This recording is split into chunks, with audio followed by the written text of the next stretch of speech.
시간 다 함께 일어나셔서 우리 하나님 말씀을 봉독해 올리겠습니다. 다 함께 일어나셔서 하나님 말씀을 봉독해 올리겠습니다. 먼저 히브리서 2장 17절을 제가 읽겠습니다. 히브리서 2장 17절 그리고 히브리서 5장 1절에서 5절 제가 2장 17절을 읽겠습니다. 그러므로 저가 범사의 형제들과 같이 되심이 마땅하도다. 이는 하나님의 일에 자비하고 충성된 대제사장이 되어 백성의 죄를 구속하려 하심이라. 히브리서 5장 1절에서 5절까지 있는 말씀 제가 먼저 그리고 여러분이 한 절 교독하시고 5절은 합독하시겠습니다. 1절 읽겠습니다. 대제사장마다 사람 가운데 취한 자이므로 하나님께 속한 일에 사람을 위하여 예물과 속지 않은 제사를 드리게 하나니 저가 무식하고 미혹한 자를 능히 용납할 수 있는 것은 자기도 연약에 쌓여 있음이니라. 이러므로 백성을 위하여 속죄제를 드림과 같이 또한 자기를 위하여 드리는 것이 마땅하니라. 이 전개는 아무나 스스로 취하지 못하고 오직 아론과 같이 하나님의 부르심을 입은 자라야 할 것이니라. 다같이 또한 이와 같이 그리스도께서 대제사장 되심도 스스로 영광을 취하심이 아니요 오직 말씀하신 이가 저더러 이루시되 너는 내 아들이니 내가 오늘날 너를 낳았다 하셨고. 아멘. 앉으십시오. 오늘 본문의 말씀으로요, 그리스도의 세 가지 직분 두 번째입니다. 제사장. 지난주는 어떤 걸 말씀드렸죠? 선지자. 오늘은 제사장이라는 제목으로 여러분과 말씀을 나누겠습니다. 지난주에 이어서 예수님의 직분 그리스도에 대해서 저희들이 말씀을 나누겠습니다. 여러분, 그리스도의 뜻은 기름 부음을 받은 자입니다. 뭐를 받은 자? 기름 부음을 받은 자, anointing이라는 얘기죠. 자, 이것을 아람어로 뭐라 그래요? 우리는 메시아라고 합니다. 그냥 구약 성경에 보면 기름 부음을 받아서 임명된 사람들이 있습니다. 여러분, 선지자, 제사장, 왕입니다. 구약 성경에 나오는 이 직분들은요, 한 사람이 한 가지 직분만 감당해야 했습니다. 몇 가지요? 한 가지. 그런데 예수님은 이 세 가지 직분을 모두 감당하신 유일하신 그리스도세요. 유일하신 그리스도이십니다. 신학자들은 이것을 가리켜서 예수의 삼중직이라고 합니다. 예수의 삼중직, 세 가지 직분이라는 거죠. 그것이 다 예수 안에 있다라는 겁니다. 예수님은 기름 부음 받은 자로서 이제 구약 성경이 약속하고 예언하고 그리고 유대인들이 대망했던 바로 그 메시아, 그 그리스도였었던 것입니다. 지난주에는 예수님께서 선지자 직무를 감당하셨다고 여러분들에게 말씀을 나누었습니다. 구약시대에 하나님은 무지한 인간들에게 당신의 뜻을 계시하시고 그 계시를 가르치시기 위해서 누구를 사용하셨어요? 선지자를 사용하였습니다. 그래서 여러분, 선지자는 하나님의 말씀을 대언하고 더 나아가서 하나님의 말씀을 가르치는 그런 하나님의 종이었습니다. 자, 동일하게 예수님은 성육신 하셔서 이 땅에 오셔서 이런 선지자적인 사역을 감당하셨다라는 것입니다. 때로는 하나님의 말씀을 선포하시고 때로는 이런 하나님의 말씀을 가르치셨습니다. 그래서 여러분, 무지와 죄악과 어둠 가운데 있는 인간들에게 하나님의 진리를 가감없이 증거하셨던 분이 누구세요? 예수 그리스도이십니다. 그래서 여러분, 예수님이 하신 말씀은 누구의 말씀이에요? 하나님의 말씀입니다. 그래서 요한복음 12장 49절에서 50절에 있는 말씀을 읽어볼까요? 시작. 내가 내 자의로 말한 것이 아니요 나를 보내신 아버지께서 나의 말할 것과 이룰 것을 친히 명령하여 주셨으니 나는 그의 명령이 영생인 줄 아노라. 그러므로 나의 이르는 것은 내 아버지께서 내게 말씀하신 그대로 이루노다 하시니라. 그래, 나의 이르는 것은 내 아버지께서 내게 말씀하신 그대로 뭐 한다고요? 이르노라 말씀하고 있습니다. 또한 여러분, 부활 승천하신 예수 그리스도께서 지금도 여전히 성령 하나님을 통해서 우리를 진리 가운데로 인도하신다는 것이에요. 그래서 여러분, 우리가 성경을 읽고 묵상할 때마다 성령님께서 나의 영혼 가운데 말씀을 조명해 주시고, 그래서 우리로 하여금 하나님의 말씀을 바르게 깨닫고 행할 수 있도록 옆에서 도와주시는 분이십니다. 진리의 선생님이세요. 진리의 선생님. 이것이 예수님께서 행하신 선지자적인 직무이십니다. 역할이시라는 것이죠. 자, 그리스도이신 예수님은 어떤 직분을 가지고 계실까요? 두 번째, 예수님은 제사장 직무를 감당하셨습니다. 선지자뿐만 아니라 제사장 직분을 갖고 역할을 감당하셨다라는 것이죠. 예수님의 제사장 직분을 우리가 충분히 이해하려면 먼저 구약 성경에서 얘기하는 제사장에 대해서 우리가 간단하게 살펴볼 필요가 있습니다. 자, 여러분, 출애굽기 28장에 보면 이 제사장에 대한 규례가 쭉 나와요. 자, 그런데 이 제사장 직분은 어디서 뽑을 수 있느냐? 레위 지파 중에서도 아론의 후손이 감당할 수 있도록 성경에서는 지목해 놨습니다. 그게 여러분 출애굽기 28장 1절에 있는 말씀인데요. 같이 읽어볼까요? 시작. 너는 이스라엘 자손 중 내 형 아론과 그 아들들 곧 나답과 아비후와 엘르아살과 이다마를 그와 함께 내게로 나오게 하여 나를 섬기는 제사장 직분을 행하게 하되 말씀하고 있습니다. 그러니까 누구로 제사장 직분을 삼았다고요? 아론과 뿐만 아니라 그의 자손들이 그렇게 제사장 직분을 행하라고 하나님께서 지명하신 거예요. 또한 선지자로 임명받으려면 조건이 또 하나가 있는 거예요. 육체가 흠이 없어야 된다는 거죠. 반듯해야 된다는 거예요. 그게 레위기 21장 17절의 말씀에 나옵니다. 읽어보겠습니다. 시작. 아론에게 고하여 이르라. 무릇 너의 대대 자손 중 육체에 흠이 있는 자는 그 하나님의 식물을 드리려고 가까이 오지 못할 것이라.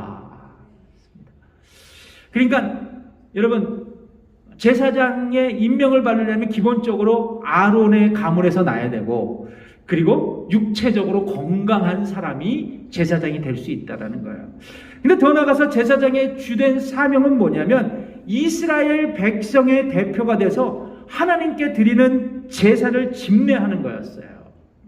여러분, 선지자 직분이요, 하나님의 말씀을 대언함으로 인간 앞에서 하나님을 대표하는 것이라면 반대죠. 이거는요, 제사장의 직분은 뭐냐면 다양한 제사를 드림으로 하나님 앞에서 누구를 대표하는 거예요?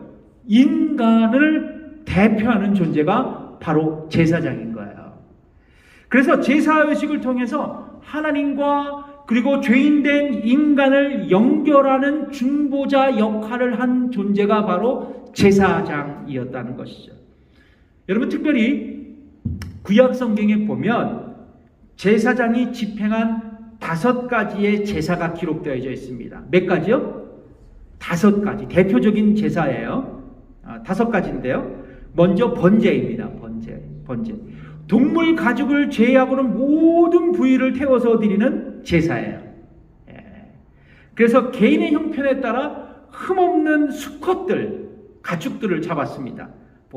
돈이 많으면 숫송아지도 잡고, 숫양도 잡고, 숫염소도 잡고, 돈이 없으면 산비둘기, 집비둘기 이렇게 잡았습니다.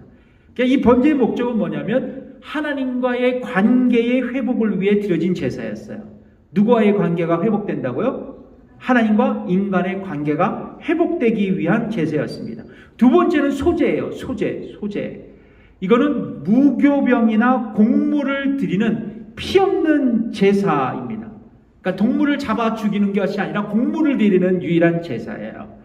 그래서 이 제사는요, 항상 번제, 화목제, 동물로 드리는 제사와 더불어서 드리는 제사가 바로 이 소제였습니다. 단독으로 드리지 못했어요. 그러니까 곡식 그리고 고기를 갖고 하나님 앞에 예물을 드렸습니다. 근데 이 소재는 뭐냐면 하나님의 은혜에 감사하고 그분께 충성을 다짐할 때 드리는 제사예요. 자, 그런데 세 번째 속건제가 있습니다. 이거는 뭐냐면 하나님의 성물을 범하거나 손대거나 하나님의 계명을 어겼을 때 또는 이웃에게 손해를 끼쳤을 때 드리는 제사입니다.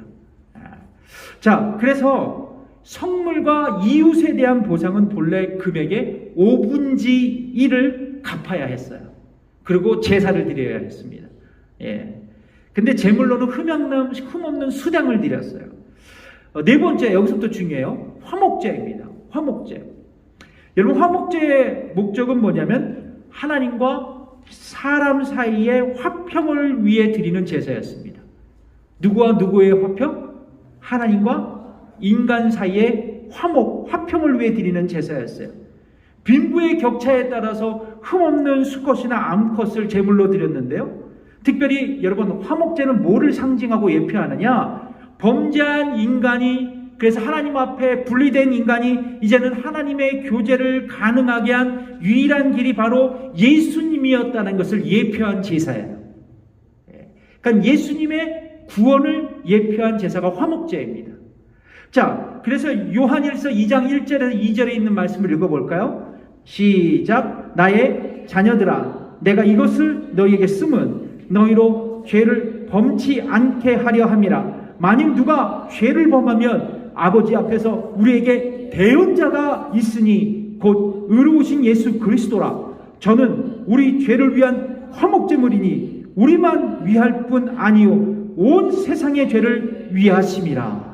아멘. 누가 화목제물이 되었다고요? 예수 그리스도. 그분이 우리의 대언자, 중보자이신 것이에요.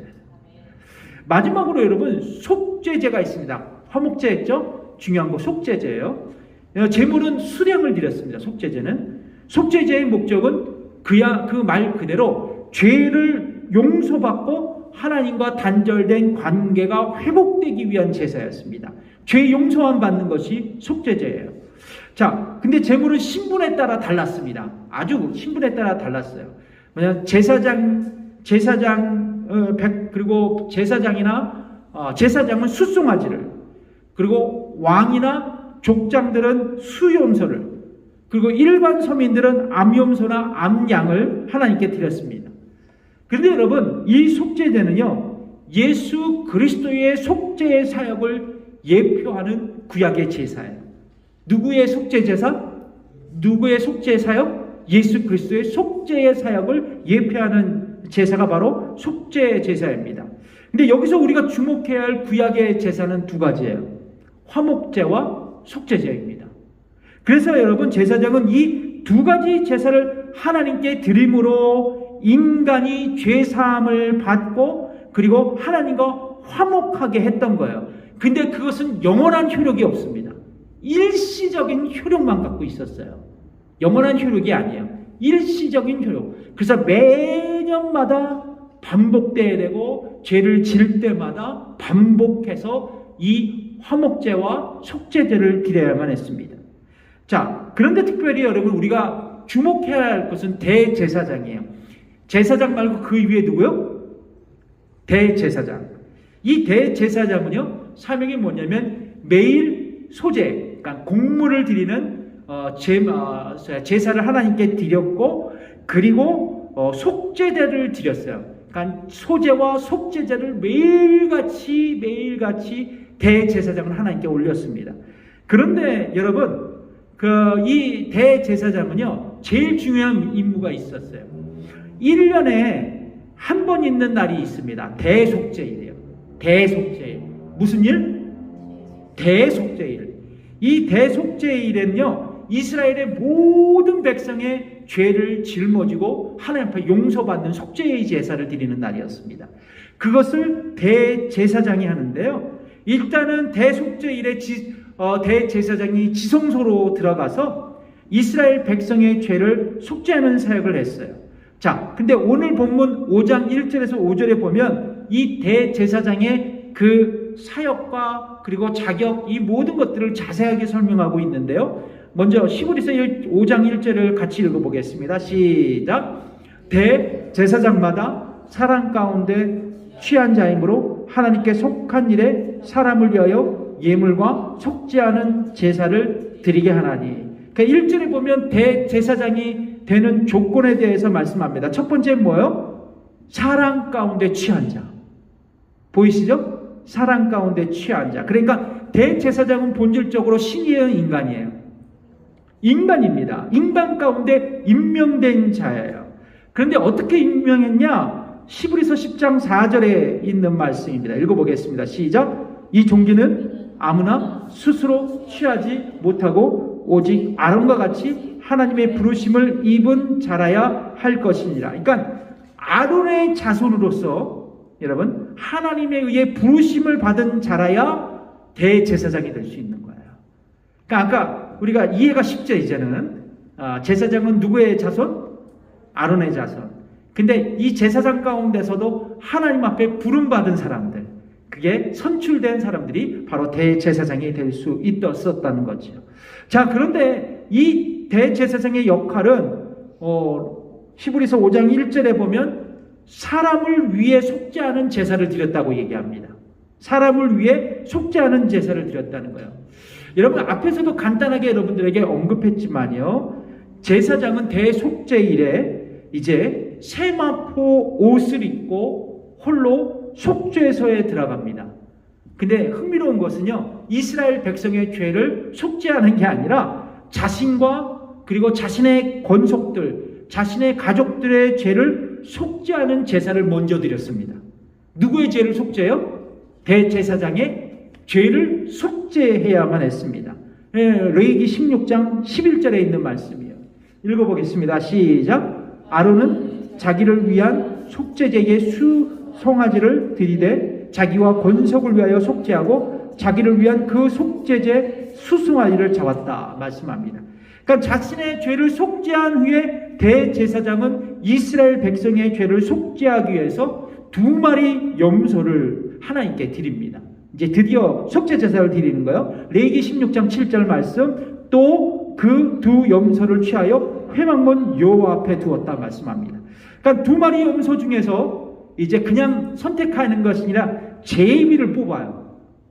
제비를 뽑아서 1마리 염소를 속죄제물로 드리고 나머지 1마리 염소는 대제사장이 그 자리에서 안수기도를 어떻게 하냐면 이스라엘의 모든 백성의 그 죄를 이 염소에게 전가합니다. 그러면서 광야로 내쫓아 버렸던 거예요. 자, 이것을 아사셀 염소라 그래요.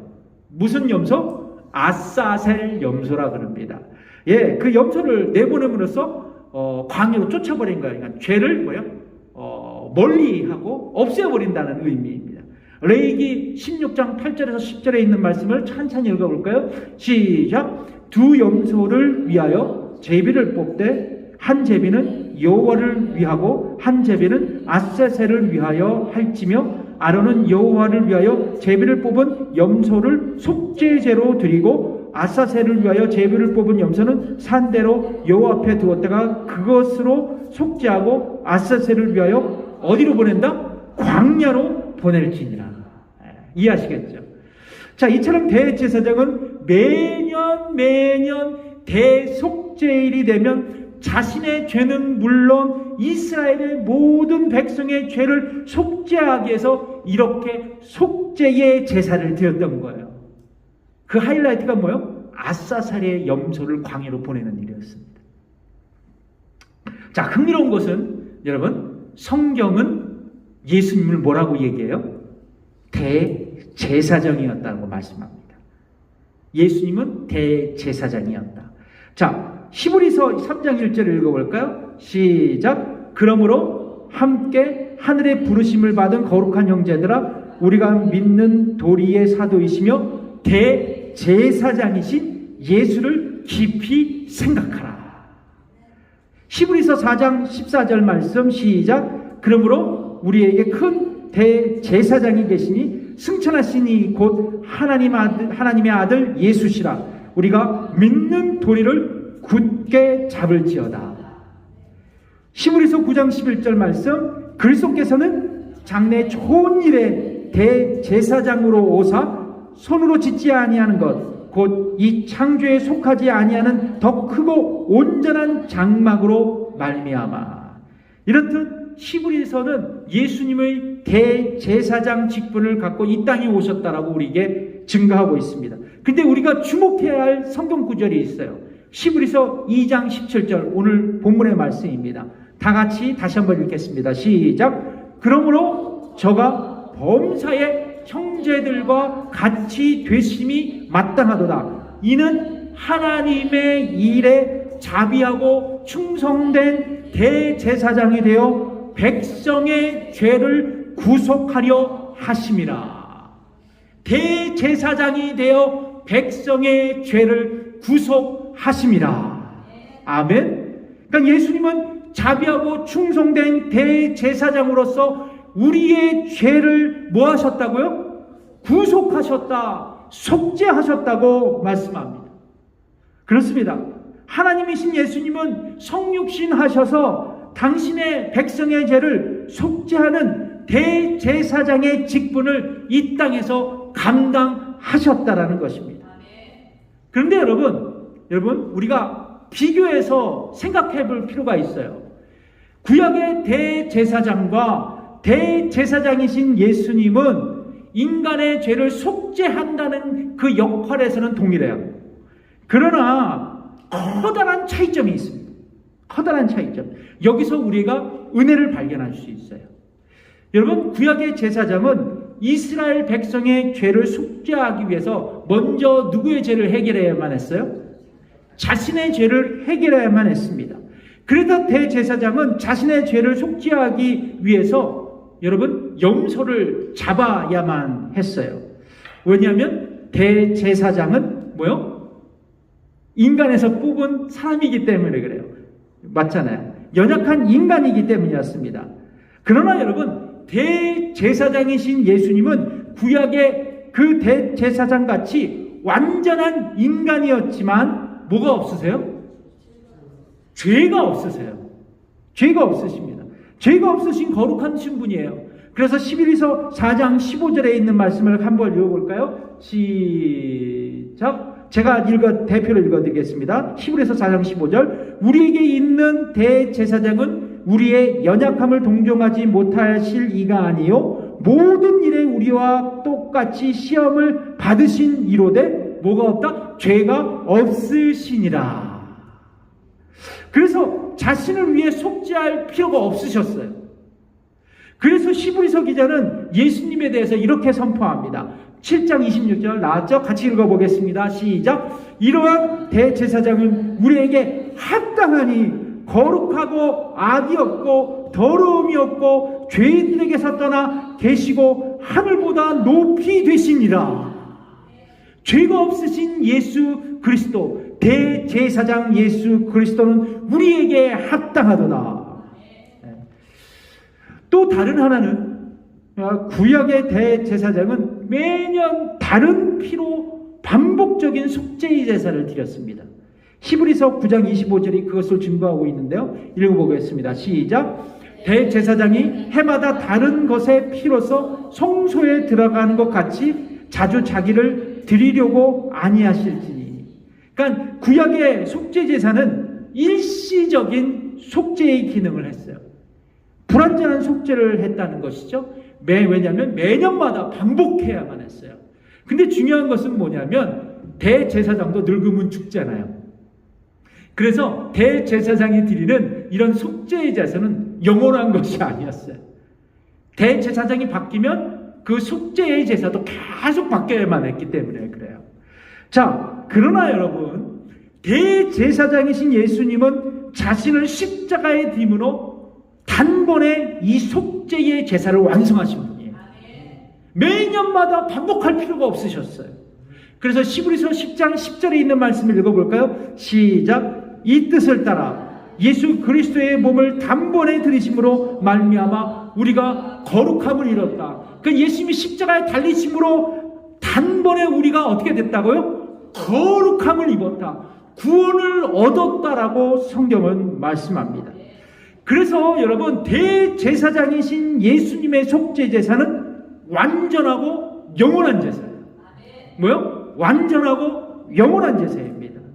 그래서 히브리서 10장 12절에 있는 말씀을 읽어볼까요? 시작. 오직 그리스도는 죄를 위하여 한 영원한 제사를 드리시고 하나님 우편에 앉으셨다고 말씀합니다. 한 영원한 제사를 드리시고 어디에 앉으셨어요 지금? 그분이요? 하나님 우편에 앉아 계신다고 말씀합니다.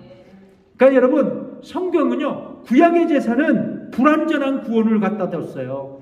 일시적인 구원만을 있었습니다. 완전하지 않았다는 거예요. 그러나 예수 그리스도의 십자가의 희생, 그 십자가의 속죄의 제사는 완전한 구원, 영원한 구원을 우리에게 가져다 주셨다는 것입니다.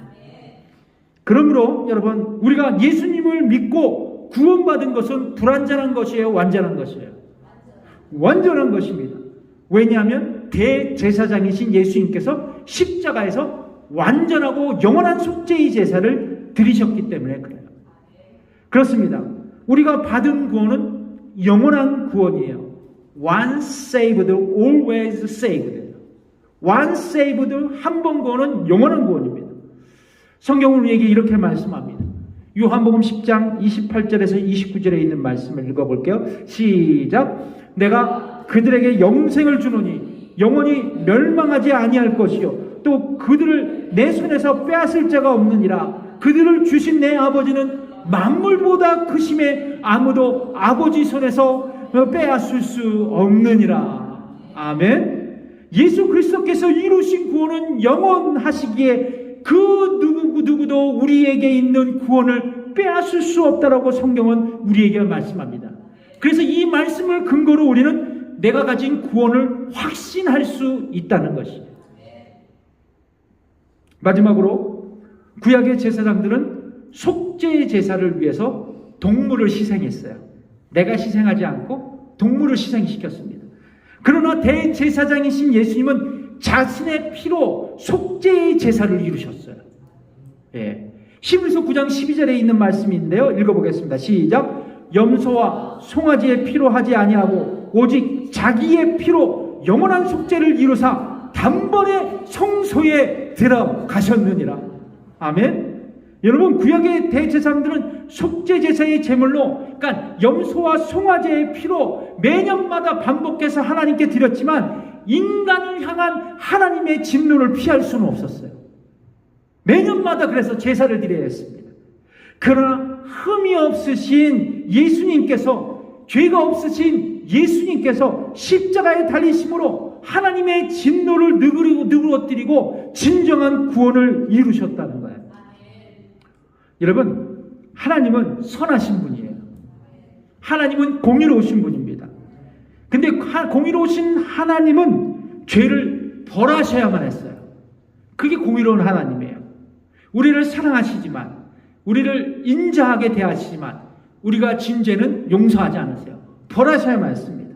그래서 하나님의 공의를 만족시키기 위해서 여러분, 죄를 용서받기 위해서 뭐냐면 피 흘림의 제사, 속죄가 필요했던 거예요. 그것도 흠없는 제물이요. 자, 그래서 히브리서 9장 22절의 말씀을 읽어보겠습니다. 시작. 율법을 따라 거의 모든 물건이 피로써 정결케 되나니 피 흘림이 없은즉 뭐요? 사함이 없다 말씀합니다. 그렇습니다. 예수님은 흠도 그리고 어떤 결함도 없는 자신의 몸을 속죄의 제물로 십자가에 내어주셨어요. 그리고 여러분, 하나님께서 택한 영혼들의 죄값을 치루시기에 십자가에 달려 속죄의 사명을 감당하셨습니다. 예수님의 속죄의 사역이에요. 근데 여러분, 이걸 아셔야 돼요. 예수님은 예의 없이 모든 인류를 위해 속죄한 것이 아닙니다. 분명히 아셔야 돼요. 여러분, 성부 하나님, 성부 예수님의 속죄의 제사의 효력은 창세전 하나님께서 선택한 자들입니다. 여러분, 여러분들이 창세전 선택받았다고 믿고 계십니까? 아멘입니까? 아멘입니다. 그래서 우리가 받은 구원이 얼마나 감사하고 얼마나 놀라운 일일까요? 그러니까 여러분, 성부 하나님은 창세전 나를 선택하셨어요. 그리고 하나님께서 선택된 나를 성자 하나님 예수님께서 나를 위해서 속죄해 주셨습니다. 그리고 성령 하나님은 나를 부르시고 그리고 거듭나게 하셔서 나의 마음을 활짝 열고 나의 영적으로 소생케 하셔서 복음을 듣고 예수님을 나의 구원자로 믿게 하셨어요. 그리고 나를 성화시켜 주십니다. 지금도 성화시켜 주세요.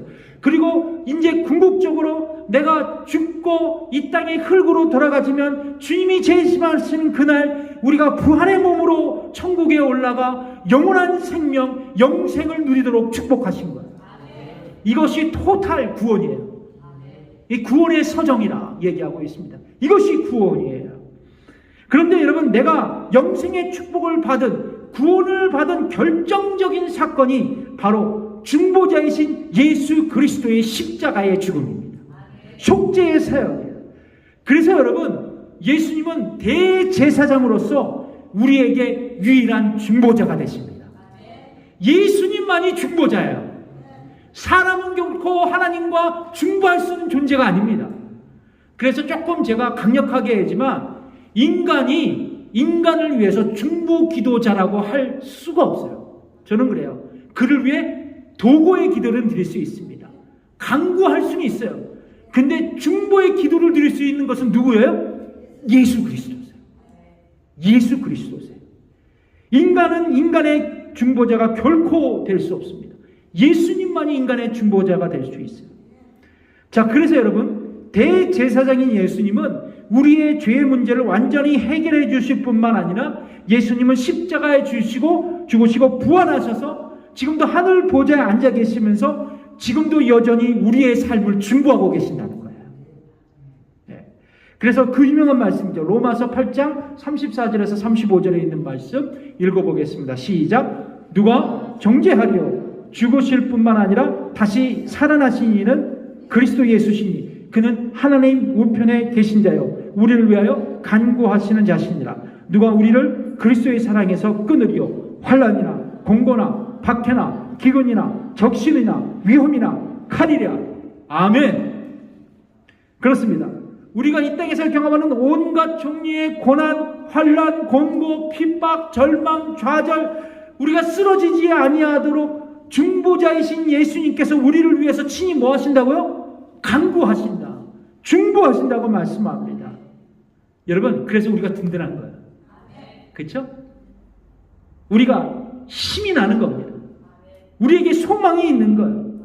우리 가운데 여러 가지 풀 수 없는 문제로 고통당하고 있지만 삶의 환경에서 감당할 수 없는 그 모든 고난과 환경이 나를 억누르고 있지만 그러나 여전히 나를 위해서 지금 하늘 보좌 위에서 중보하시는 예수님의 중보의 기도가 나를 살리실 수 있다. 나를 일으키실 수 있다는 것입니다. 그러므로 여러분, 지금도 나를 위해 여전히 중보하시는 예수 그리스도를 믿음으로 붙들어야 합니다. 근데 이 믿음도 내가 가질 수 없어요. 누구한테 간구해야 돼요? 성령님께 간구해야 됩니다. 성령님, 내가 주님을 붙들 수 있도록 나를 믿음을 허락해 달라고. 내가 주님을 붙들 수 있도록 나에게 강한 믿음을 허락해 달라고 기도하신다면 우리가 공고나 핍박과 고난 가운데서도 나를 위해 중보하시는 예수님을 붙들고 그분을 확신할 수 있습니다. 사랑하는 성도 여러분, 그렇다면 중요한 것은 이겁니다. 그렇다면 우리는 어떻게 살아가야 할까요? 당연히 중보자이신 예수님을 믿음으로 붙드는 것입니다. 기도하겠습니다. 이 시간 오늘 말씀을 기억하면서 이렇게 기도했으면 좋겠습니다. 주님, 그렇습니다. 지금도 여전히 나를 위해 중보하시는 영원한 대제사장이신 중보자이신 예수님을 믿음으로 붙들기를 원합니다. 그러나 나의 믿음은 연약합니다. 때때로 쓰러지고 그리고 믿음의 연약함을 경험합니다. 그러나 내 안에 내주하시는 성령님께 간구할 수 있도록 인도해달라. 성령님, 내가 예수님을 붙들 수 있도록 그 믿음을 나에게 허락해달라고. 중보자이신 예수님을 바라보며 이 험악한 세상을 믿음으로 승리하며 걸어갈 수 있도록 해달라고. 이 시간 함께 우리 믿음으로 이러한 기도로 강구로 나아가겠습니다. 기도하겠습니다. 하나님 아버지 감사합니다. 오늘도 우리 성도님들과 함께 영원한 대제사장이신 예수 그리스도를 바라보며 아버지 다시 한번 믿음으로 기도합니다. 지금도 여전히 우리를 위해 기도하시고 중보하시는 중보자 예수 그리스도를 바라봅니다. 그분을 믿음으로 붙듭니다. 우리는 그 믿음을 가질 수 없지만 성령님을 의지하여 주 예수 그리스도 중보자이신 예수님을 믿음으로 붙들어 봅니다. 나에게 어떤 고난, 어떤 절망, 어떤 힘듦, 그리고 나에게 어려운 상황이 달려올지라도 나를 위해 중보하시고 도울 준비 되신 예수 그리스도를 믿음으로 붙드는 우리 모든 임마누엘 교회 성도들이 될 수 있도록 주께서 축복해 주옵소서. 감사드리며 예수님의 이름으로 기도드립니다. 다 같이 일어나셔서 마지막 찬양 드리겠습니다.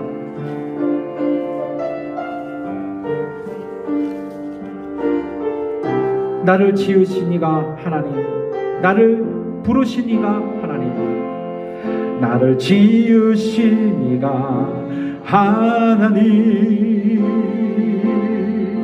나를 부르신 이가 하나님, 나를 보내신 이도 하나님, 나의 나 된 것은 다 하나님 은혜라. 나의 달려갈 길 다 같도록 나의 마지막 호흡 다 하도록 나로 그 십자가 품게 하시리. 나의 나 된 것은 다 하나님 은혜라. 아멘. 한량없는 은혜, 한량없는 은혜, 갚을 길 없는 은혜,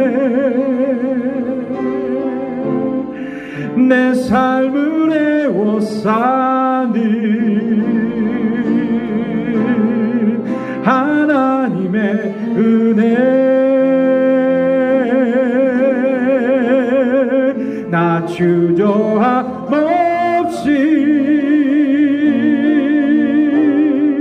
그 땅을 밟음도 나를 붙드시니 하나님의 은혜. 지금은 우리 주 예수 그리스도의 은혜와 하나님의 무한하신 그 사랑과 성령님의 감화 교통 역사하심이 오늘 예배드리러 돌아가는 성도들과 저들의 가정과 일터와 자녀들 위해 지금부터 영원까지 함께 하시기를 간절히 축원하옵나이다. 아멘.